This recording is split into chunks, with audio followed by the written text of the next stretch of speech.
We've seen schools throughout South Lanarkshire coming together today for Globally Aware Schools Day. Global warming is an important issue that we all have to tackle, and events like this are really important to raise awareness among our young people as to what the big issues are that we have to face in the future. There are many challenges out there. I'm here today to give a presentation to the school children about the science of global warming, the impacts of climate change and what we can do about it in the future. And I'm also introducing all the presentations today as well. Globally Aware Schools Day, we were hoping that it would be basically by the children, for the children. What we asked the schools was we'll give them an opportunity to put together a presentation that they would then present to the rest of the hall, either a PowerPoint presentation or a Prezi presentation. So they had the option to do that, or they could present on the theme of global warming, what will happen if we do something, or what will happen if we do nothing.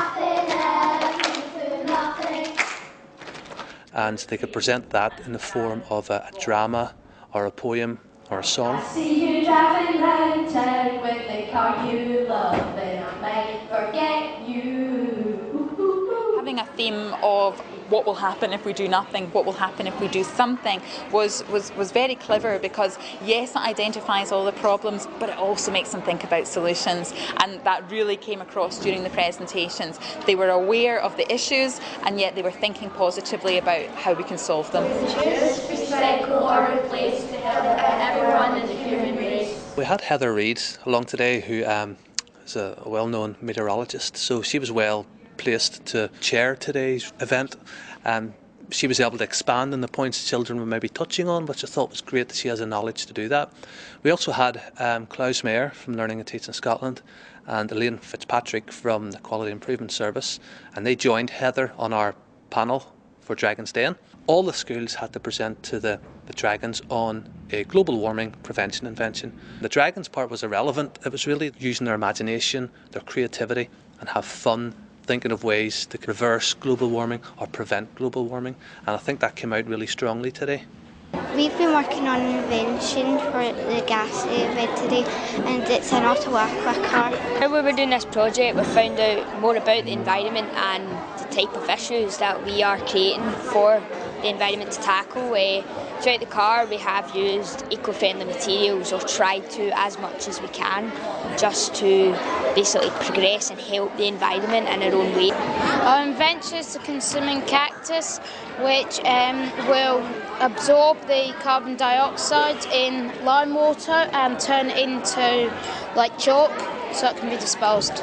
It's kind of gone through the school because we've been going to different departments to try and build the model. And coming to the Global Awareness Schools Day, we've learned a lot from other people's presentations as well as our own. We really wanted in the hall children from kind of 7 years of age right up to 13 or 14, all interacting with each other, watching each other's work, and I think it worked really well today.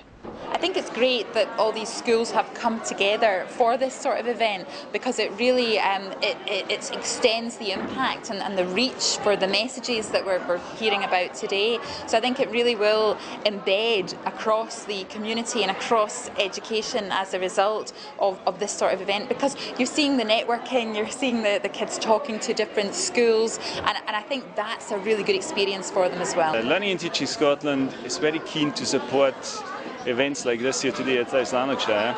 We believe that global warming is a very important issue, and indeed educating young people as global citizens is a key priority in education these days.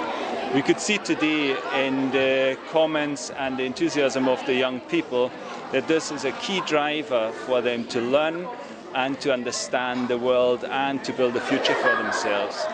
They are the future participants in our society, and we have to take steps now to make sure that they are equipped for their role in the future.